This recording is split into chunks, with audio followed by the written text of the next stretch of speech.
اتنی دور کیوں چلے گئے ہو؟ میرے قریب آؤ۔ میں یوں کھینچا ہوا اس کے قریب چلا گیا جیسے اس کی آنکھوں میں مقناطیسی قوت تھی جس نے مجھے کھینچ لیا ہو، پھر ایسے ہوا جیسے میرا وجود اس کے وجود میں تحلیل ہو گیا ہو۔ مجھے اس کی سرگوشیاں سنائی دینے لگیں، ان سرگوشیوں میں ترنم تھا، خمار تھا۔ اس نے پوچھا تھا کہ میں نے آج اپنی قوت اور یوگیوں کا قصہ کیوں چھیڑ دیا ہے؟ رانی کہہ رہی تھی، میں تمہیں یہ بتا رہی تھی کہ میں نے جو پراسرار قوت بڑے جتنوں سے حاصل کی تھی وہ تمہیں قدرت نے ویسے ہی دے دی ہے، لیکن تم شیطانیت اور انسانیت کے درمیان بھٹک رہے ہو۔ ایک طرف بڑے خوفناک اور سنسنی پھیلا دینے والے جرم کرتے ہو اور دوسری طرف انسانیت کے نام پر قربان ہوئے جا رہے ہو۔ کسی ایک طرف ہو جاؤ، صحیح راستہ وہی ہے۔ کون سا؟ جو بن مندر سے شروع ہوا تھا۔ رانی نے کہا، میرے ساتھ رہو، مجھے اپنے ساتھ رکھو، میرے اور قریب آؤ۔ وہ ایک طلسم بن کر مجھ پر طاری ہو گئی۔ جانے سے پہلے اس نے مجھے اس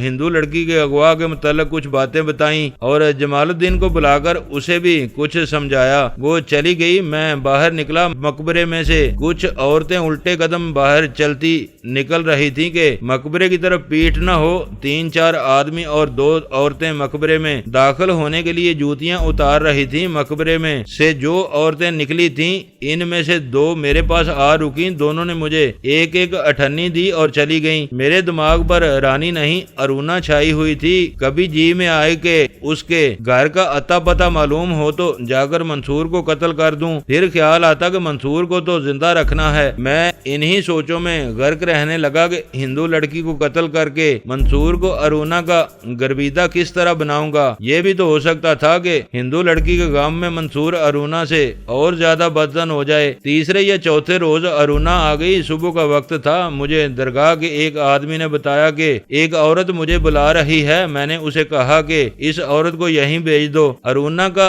چہرہ دیکھ کر میں پریشان ہو گیا۔ اس کی آنکھیں کچھ سوجی ہوئی تھیں، ناک لال تھی، چہرہ بجھا ہوا تھا۔ مجھے دیکھ کر وہ مسکرائی نہیں، اس کے آنسو نکل آئے۔ میں سمجھا اسے طلاق مل گئی ہے۔ میں نے اٹھ کر اس کا بازو پکڑا اور اسے اپنے پاس بٹھا لیا۔ کیا ہوا ارونا؟ میں نے پوچھا۔ اس نے تمہیں طلاق نہیں؟ اس نے سسکیاں لیتے ہوئے کہا، اس نے مجھے طلاق نہیں دی، اب کہتا ہے کہ شوبھا کو قبول کرو اور اسی گھر میں بیوی بن کے رہو۔ شوبھا اس ہندو لڑکی کا نام ہے۔ منصور نے کل مجھے کہا ہے کہ شوبھا مسلمان ہو رہی ہے اور اس کا اسلامی نام شبانہ ہوگا۔ اس نے مجھے یہ بھی کہا ہے کہ کل شوبھا کو وہ کھانے پر گھر لا رہا ہے اور میں اس کافر لڑکی کے ساتھ نہایت اچھا سلوک کروں اور خوشی کا اظہار کروں کہ وہ میرے خاوند کی بیوی بن کر آ رہی ہے۔ میں منصور کے قدموں میں گر پڑی اور رو رو کر محبت کے واسطے دیے اور کہا کہ وہ مجھ پر رحم کرے، لیکن اس کے دل میں رحم والی کوئی بات نہیں رہی۔ اس نے کہا کہ میں نے اگر